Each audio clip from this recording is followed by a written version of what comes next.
as the Earth turns on its axis away from the bright, warm center of our solar system towards the vastness of space. We reach a point called the Midnight Nexus. It is where transmissions from the dark void of our universe are most easily intercepted. These transmissions seem to be coming from different worlds, alternate realities, and even the past and the future. Dark secrets and otherworldly tales have been pieced together and are presented to you here. Welcome to the Midnight Nexus.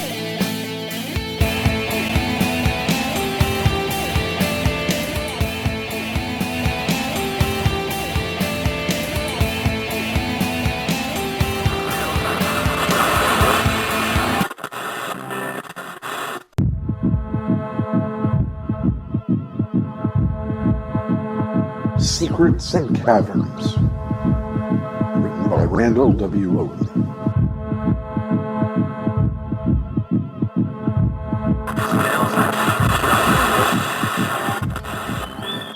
Here we are, the most amazing wonder in all of Nebraska. He spoke to the woman standing behind him as he dropped his gear bag and ropes on the dry summer ground. It's a fucking hole in the ground, Charles.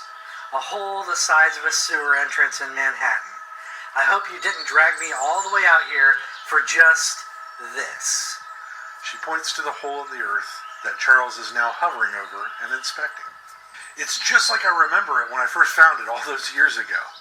Me, Jerry, Susan, and he trailed off as he looked further into the darkness of the mysterious wound in the earth's crust.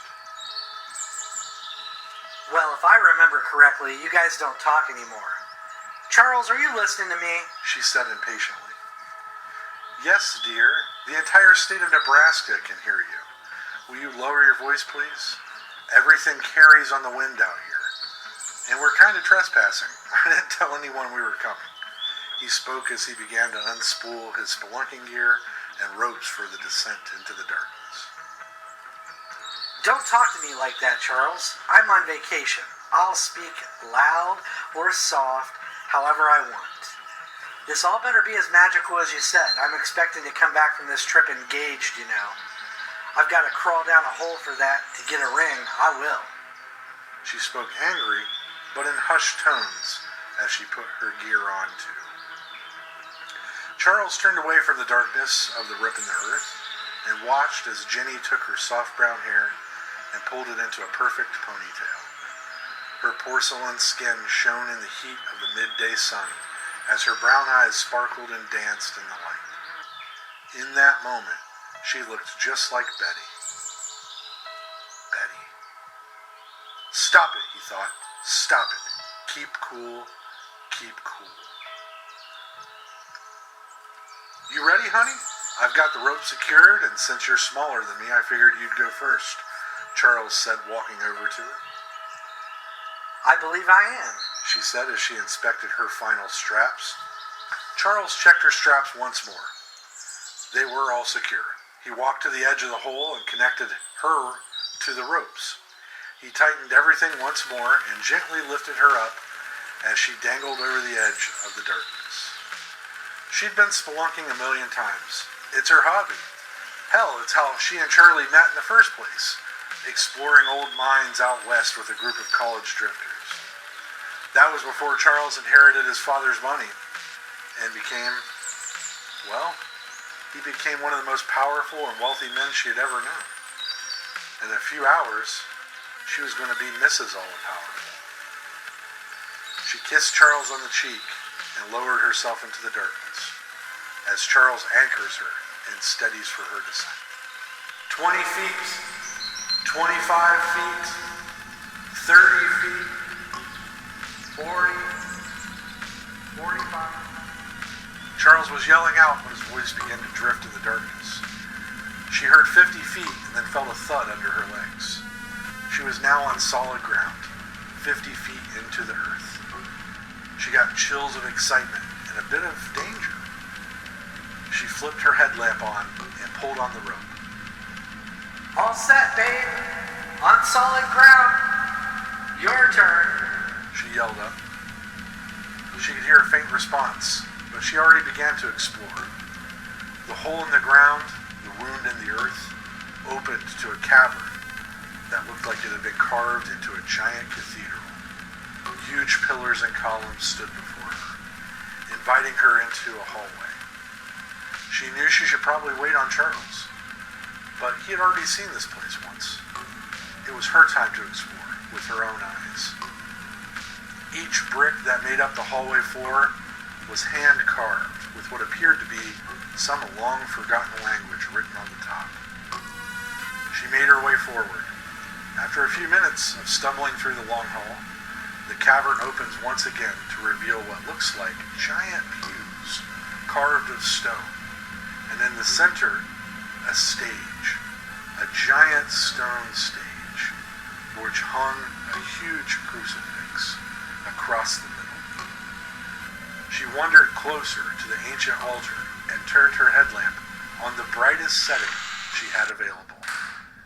She made a muted shriek from the back of her throat as she realized there's a skeleton hanging from this cross. From the look of the body, it wasn't ancient.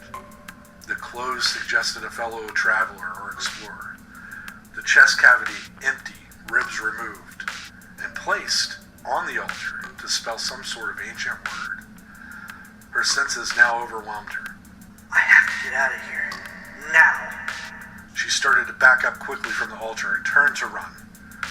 She ran right into Charles, right into his arms. Head and shoulder taller than she was, he held her tight as he spoke. It's an ancient native word for prosperity. Their gods were very generous. Well, for a small price. He swept his hand quickly across her face and began to choke her into unconsciousness. He took her headlamp off gently and threw it on the ground. The glass shattered. It was enveloped by the darkness once again. Time to give one more lamb to the old gods. Betty had done her part. It was now time for Jenny. And if the gods were pleased, the wealth would flow. This is the way it is, has always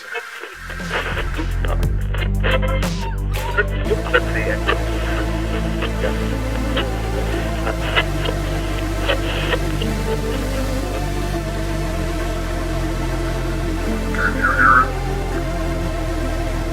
Can you hear it? Something more comes through the Nexus. To the channel. Hear the birds flying away.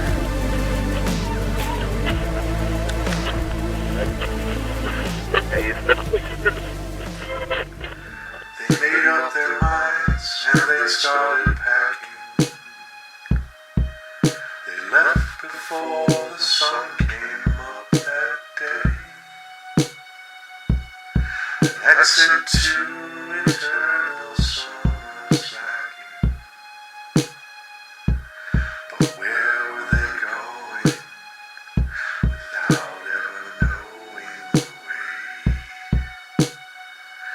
They drank up the wine and they got to talking. They now had more important things to say.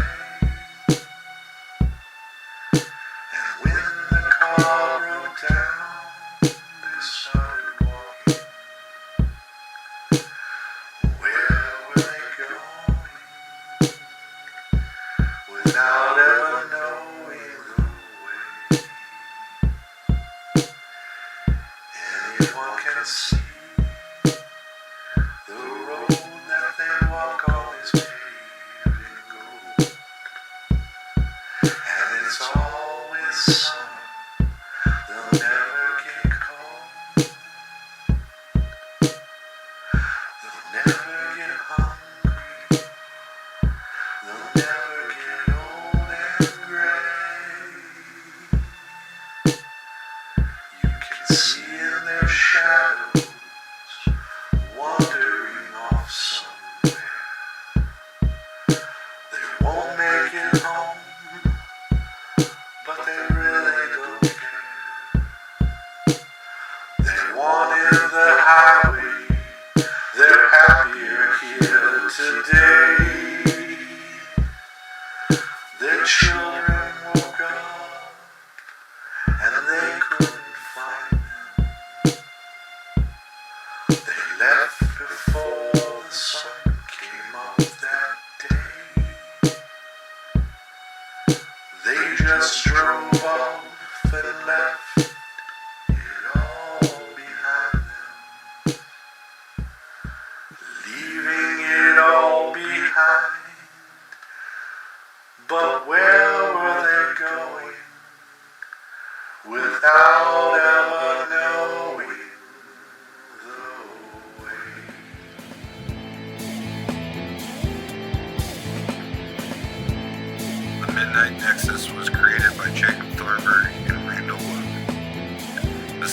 episode was produced by ZTO TV.